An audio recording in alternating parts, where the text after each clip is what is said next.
का नाम है अधिकार। तो आज हम इसी अध्याय के पाठ्यपुस्तक में दिए गए प्रश्नों और परीक्षा की दृष्टि से अन्य महत्वपूर्ण प्रश्नों को करेंगे। पाठ्यपुस्तक में जो पहला प्रश्न दिया गया है वो है कि अधिकार क्या है और वे महत्वपूर्ण क्यों हैं।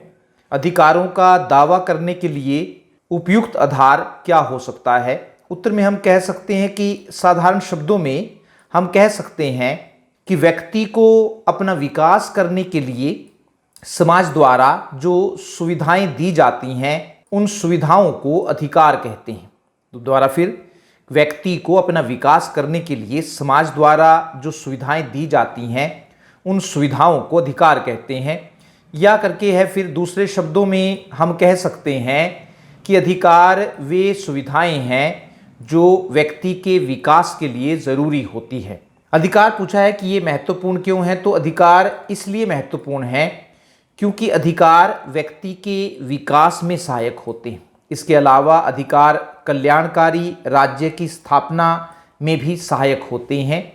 एक और पूछा गया है कि अधिकारों का दावा करने के लिए उपयुक्त आधार क्या हो सकता है। तो अधिकारों का दावा करने के लिए यह ज़रूरी है कि अधिकार समाज द्वारा स्वीकार होने चाहिए और राज्य द्वारा लागू किए जाने चाहिए।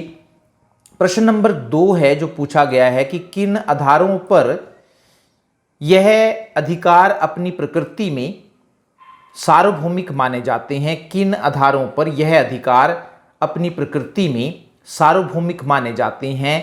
तो अधिकार किसी एक व्यक्ति या वर्ग के लिए नहीं होते हैं बल्कि समाज के सभी लोगों को समान रूप से दिए जाते हैं। पूछा है कि अधिकार सार्वभौमिक सबके लिए क्यों होते हैं। क्वेश्चन ये है, जो क्वेश्चन को पहले समझना जरूरी है कि क्वेश्चन में पूछा क्या गया है।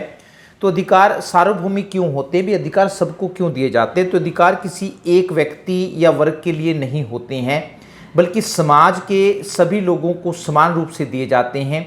अधिकार प्रदान करते समय लोगों के साथ धर्म, जाति, भाषा, लिंग तथा जन्म स्थान के आधार पर कोई भेदभाव नहीं किया जाता है।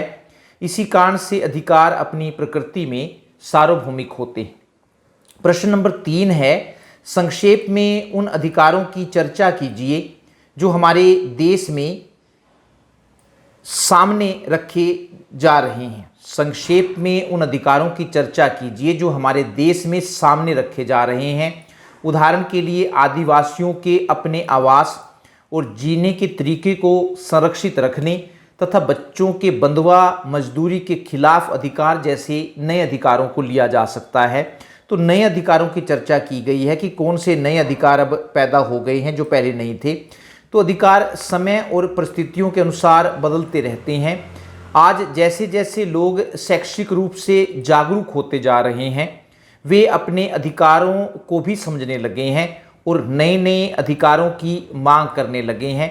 अब ऐसे अधिकारों की मांग की जाने लगी है जो पहले नहीं थे, जैसे सूचना का अधिकार, स्वच्छ वायु का अधिकार, सुरक्षित पेयजल का अधिकार, अपना कैरियर चुनने का अधिकार। जबकि पहले ये जो अधिकार होता था वो माँ बाप का होता था, माँ बाप तय करते थे कि बच्चा कौन से कैरियर को चुनेगा। महिलाओं के प्रति घरेलू हिंसा रोकने का अधिकार, लोकसभा और विधानसभाओं में महिलाओं को आरक्षण देने का अधिकार और गर्भ में पल रहे भ्रूण को इस संसार में लाने का अधिकार। तो ये कुछ नए अधिकार हैं जो पहले नहीं थे। प्रश्न नंबर 4 है और पूछा गया है कि राजनीतिक, आर्थिक और सांस्कृतिक अधिकारों में अंतर बताएं। हर प्रकार के अधिकार के उदाहरण भी दीजिए। राजनीतिक, आर्थिक और सांस्कृतिक अधिकारों में अंतर बताइए। हर प्रकार के अधिकार के उदाहरण भी दीजिए। तो राजनीतिक अधिकारों की अगर हम बात करें तो राजनीतिक अधिकार वे अधिकार होते हैं जिनके द्वारा लोग देश के शासन कामों में भाग लेते हैं। वे अधिकार होते हैं जिनके द्वारा लोग देश के शासन कामों में भाग लेते हैं। राजनीतिक अधिकार केवल नागरिकों को प्राप्त होते हैं, ये विदेशी को नहीं दिए जाते हैं। कुछ राजनीतिक अधिकार इस प्रकार हैं, जैसे पहले क पर है वोट देने का अधिकार, ख है चुनाव लड़ने का अधिकार, ग है राजनीतिक दल बनाने का अधिकार, घ है सरकार की आलोचना करने का अधिकार और ग है प्रार्थना पत्र देने का अधिकार। आर्थिक अधिकारों में कौन से होते हैं, आर्थिक अधिकार किसको कहते हैं? तो आर्थिक अधिकार वे अधिकार होते हैं जो लोगों के आर्थिक विकास के लिए ज़रूरी होते हैं। कुछ आर्थिक अधिकार इस प्रकार हैं, जैसे उसमें पहले पर हम कह सकते हैं काम प्राप्त करने का अधिकार, ख है काम के बदले वेतन प्राप्त करने का अधिकार, और ग है काम के घंटे निश्चित करने का अधिकार, घ है छुट्टियां लेने का अधिकार। इसी प्रकार जो तीसरे नंबर पर है हमारा सांस्कृतिक अधिकार, तो सांस्कृतिक अधिकार वे अधिकार होते हैं जो लोगों को अपनी संस्कृति को सुरक्षित रखने और उसका विकास करने का अवसर देते हैं। दोबारा फिर एक बार रिपीट कर रहे हैं, सांस्कृतिक अधिकार वे अधिकार होते हैं जो लोगों को अपनी संस्कृति को सुरक्षित रखने और उसका विकास करने का अवसर देते हैं, जैसे अपनी भाषा में शिक्षा प्राप्त करने का अधिकार, अपनी भाषा, लिपि और रीति रिवाजों को सुरक्षित रखने का अधिकार। प्रश्न नंबर 5 है, पूछा गया है कि अधिकार राज्य की सत्ता पर कुछ सीमाएं लगाते हैं, उदाहरण सहित व्याख्या कीजिए। तो अधिकार जहां यह बताते हैं कि राज्य को क्या करना है, वहीं यह भी बताते हैं कि राज्य को क्या नहीं करना है। इस प्रकार अधिकार राज्य की सत्ता पर कुछ सीमाएं लगाते हैं। जैसे क्या सीमा लगाते हैं? हम कह सकते हैं कि अधिकार राज्य को किसी नागरिक के विरुद्ध अमानवीय कार्य करने से रोकते हैं। दूसरा, अधिकार राज्य को किसी नागरिक के साथ धर्म, जाति, भाषा, लिंग के आधार पर भेदभाव करने से रोकते हैं। यह सही है कि राज्य पूर्ण प्रभुसत्ता संपन्न सत्ता होती है जो अपने द्वारा बनाए गए कानूनों को बलपूर्वक लागू कर सकती है, लेकिन फिर भी वह ऐसे कानून नहीं बना सकती जो लोगों के हित में न हो। प्रश्न नंबर 6 है, अभ्यास का प्रश्न नहीं है लेकिन महत्वपूर्ण प्रश्न है, अधिकार किसे कहते हैं? अधिकार की विशेषताएं बताओ। तो साधारण शब्दों में हम कह सकते हैं कि एक व्यक्ति को अपना विकास करने के लिए समाज द्वारा जो सुविधाएं दी जाती हैं उन सुविधाओं को अधिकार कहते हैं, या दूसरे शब्दों में हम कह सकते हैं कि अधिकार वे सुविधाएं हैं जो व्यक्ति के विकास के लिए ज़रूरी होती हैं। परिभाषा की अगर हम बात करें तो लास्की की परिभाषा है कि लास्की के अनुसार अधिकार सामाजिक जीवन की वे अवस्थाएं हैं जिनके बिना व्यक्ति अपने जीवन का विकास नहीं कर सकता। और बोसांकी की एक परिभाषा है, बड़ी सुंदर परिभाषा। बोसांकी के अनुसार अधिकार एक मांग है, वो एक मांग कहता है अधिकार को बोसांकी। अधिकार एक मांग है जिसे समाज स्वीकार करता है और राज्य लागू करता है। तो ये एक महत्वपूर्ण परिभाषा है। कई बार आ जाता है कि किसने अधिकार को मांग कहा है, तो अधिकार जो है वास्तव में एक मांग है, बोसांकी ये कहता है। तो इन्हीं के आधार पर हम अधिकार की कुछ विशेषताएं या फिर आवश्यक तत्व बता सकते हैं। और उसमें पहला है कि अधिकार एक मांग है। अधिकार एक व्यक्ति की अन्य व्यक्तियों से अपने लिए सुविधाएं प्राप्त करने के लिए एक मांग है। यह मांग व्यक्ति समाज से करता है। और दूसरी विशेषता है कि यह मांग उचित होनी चाहिए। केवल उसी मांग को अधिकार कहा जाएगा जो उचित हो। कोई भी ऐसी मांग जो अनुचित हो उसे अधिकार नहीं कहा जा सकता। तीसरा, अधिकार समाज द्वारा स्वीकार होने चाहिए। केवल उसी मांग को अधिकार कहा जाएगा जिसे समाज स्वीकार करता हो। कोई भी ऐसी मांग जिसे समाज स्वीकार न करता हो उसे अधिकार नहीं कहा जा सकता। और चौथी अधिकार की विशेषता है कि अधिकार सभी के लिए समान होते हैं। अधिकार किसी एक व्यक्ति, किसी एक विशेष वर्ग के लोगों को नहीं दिए जाते हैं। अधिकार किसी एक विशेष वर्ग के लोगों को नहीं दिए जाते हैं, बल्कि सभी को समान रूप से दिए जाते हैं।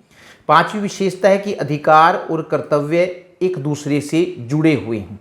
अधिकार, इसका अर्थ यह है कि अधिकार और कर्तव्य साथ साथ चलते हैं। एक व्यक्ति के जितने अधिकार होते हैं उसके उतने ही कर्तव्य भी होते हैं। उदाहरण के लिए, एक व्यक्ति को बोलने का अधिकार मिला हुआ है तो उसका यह कर्तव्य भी बनता है कि वह दूसरों को भी बोलने दे। छठा पॉइंट है कि अधिकार बदलते रहते हैं। इसका अर्थ यह है कि अधिकार स्थायी नहीं होते हैं, बल्कि देश और समय के अनुसार बदलते रहते हैं।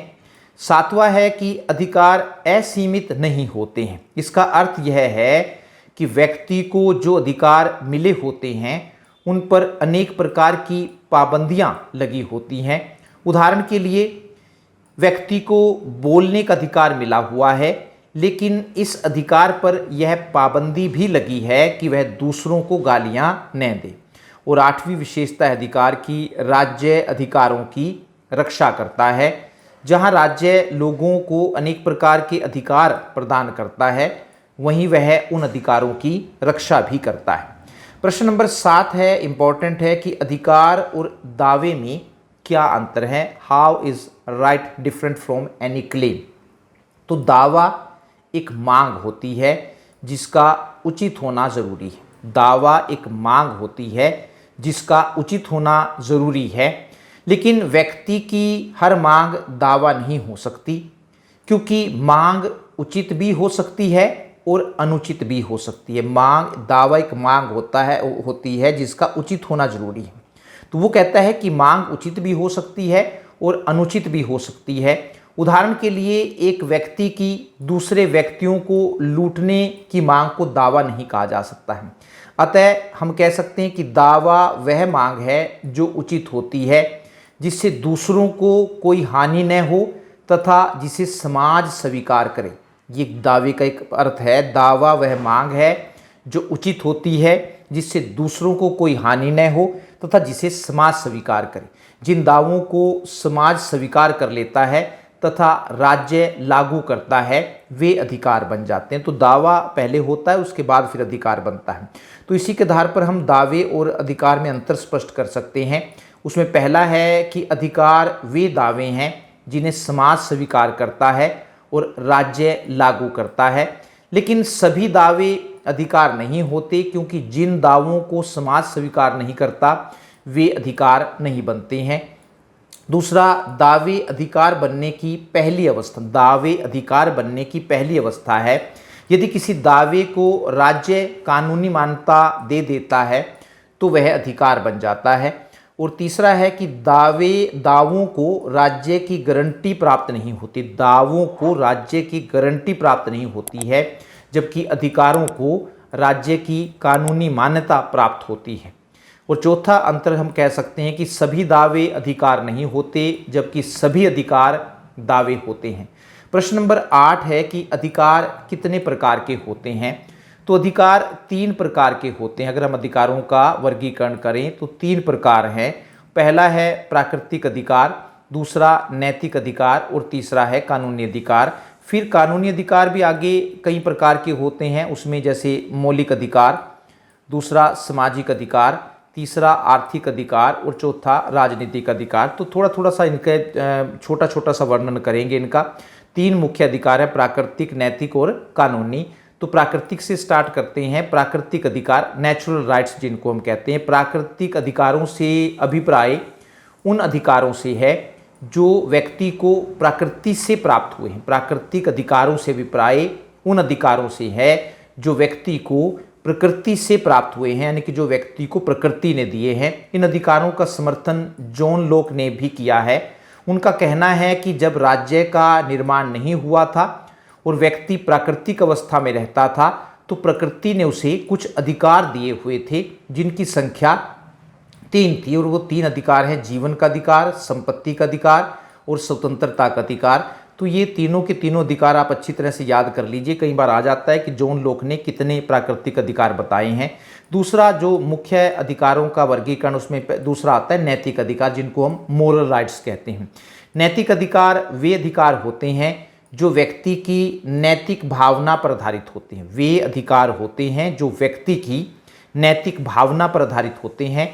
इन अधिकारों के पीछे कानून की शक्ति नहीं होती, इसलिए यदि कोई व्यक्ति इन अधिकारों का उल्लंघन करे तो उसे इसके लिए सजा नहीं दी जा सकती है। कानून की शक्ति नहीं होती इन अधिकारों के पीछे।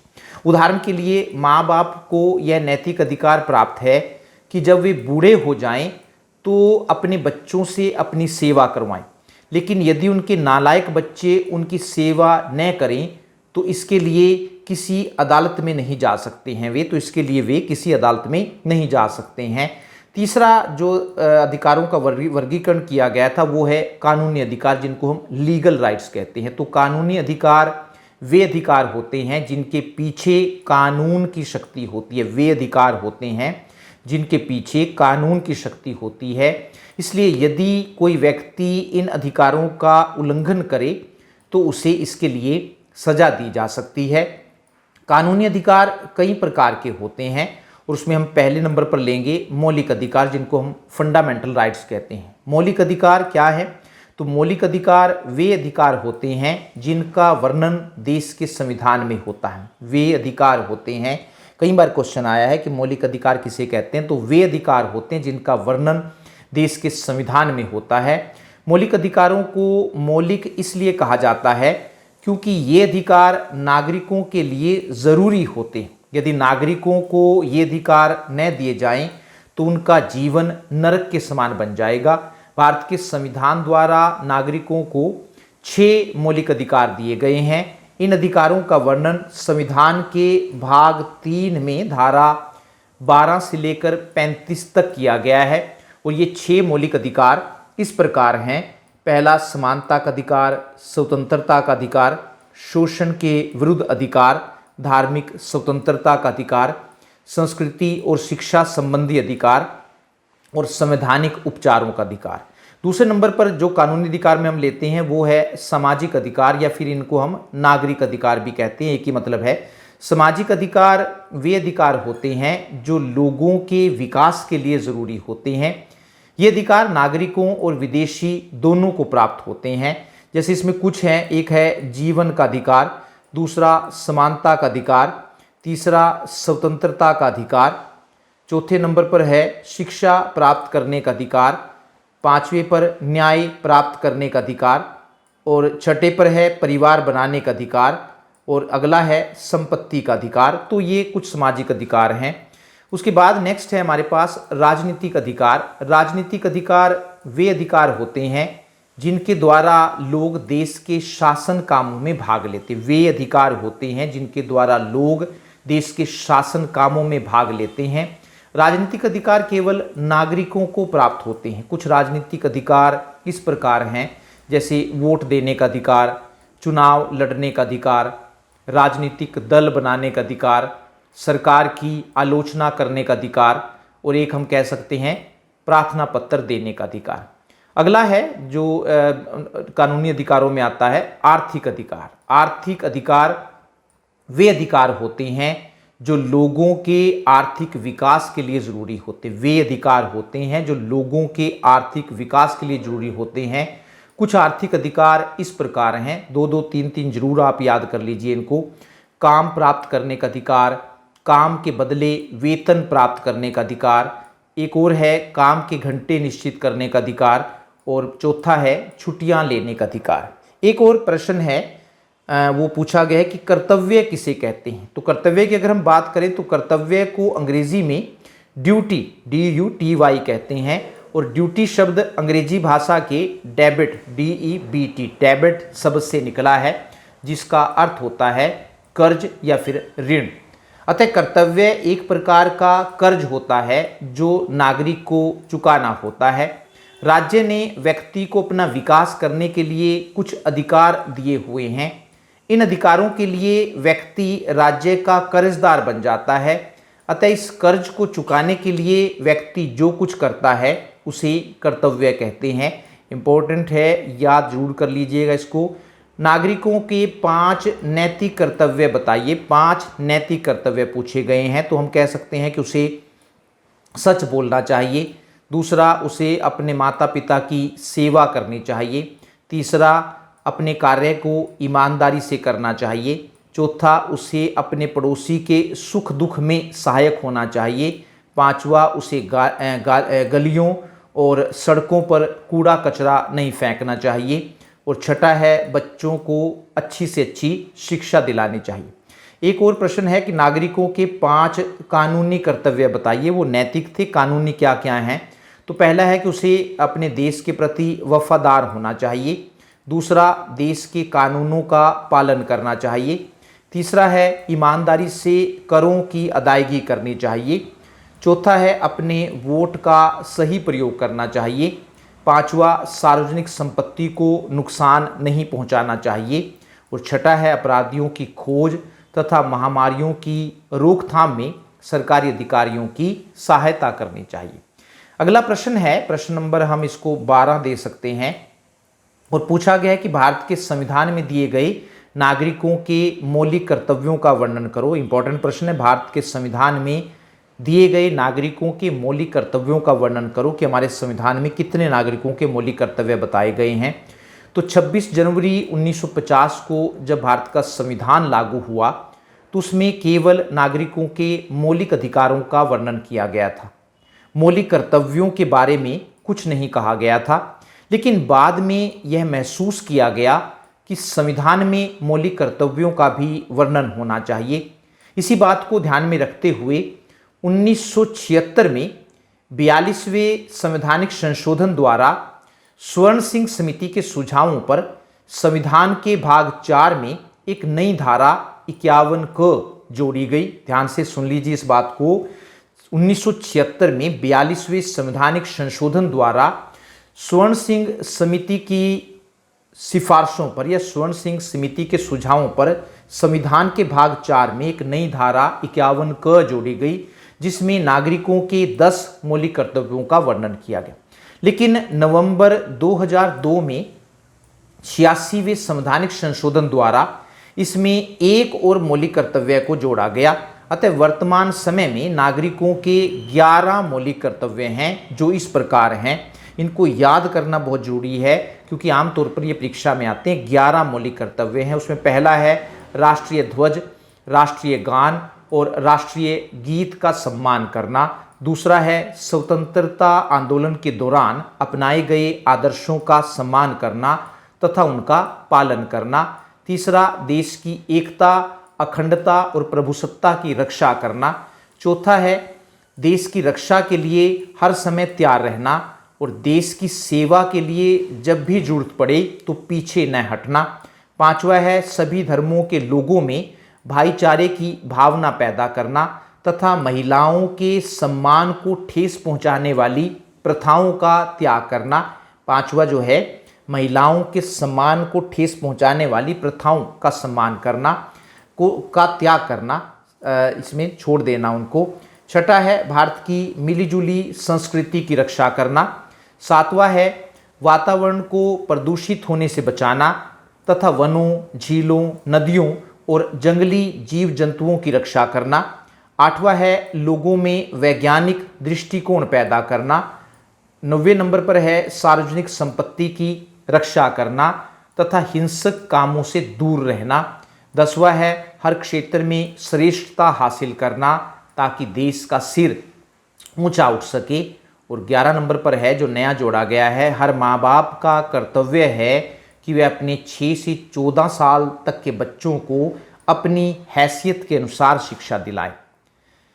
प्रश्न नंबर लास्ट है, अंतिम प्रश्न है, राज्य किस प्रकार अधिकारों को शक्ति युक्त करता है। राज्य किस प्रकार अधिकारों को शक्ति युक्त करता है, या फिर सिंपल आ सकता है राज्य अधिकारों की रक्षा कैसे करता है।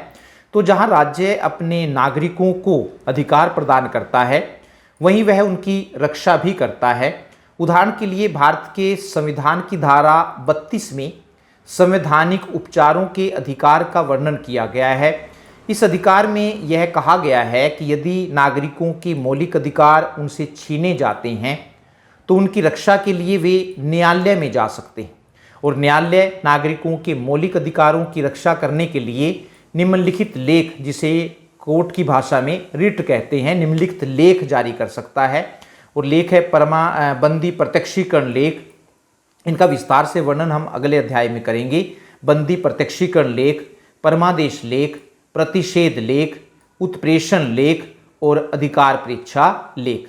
तो ये 5वां पाठ था जो आपने नोटबुक में अपनी लिख लेना है। धन्यवाद।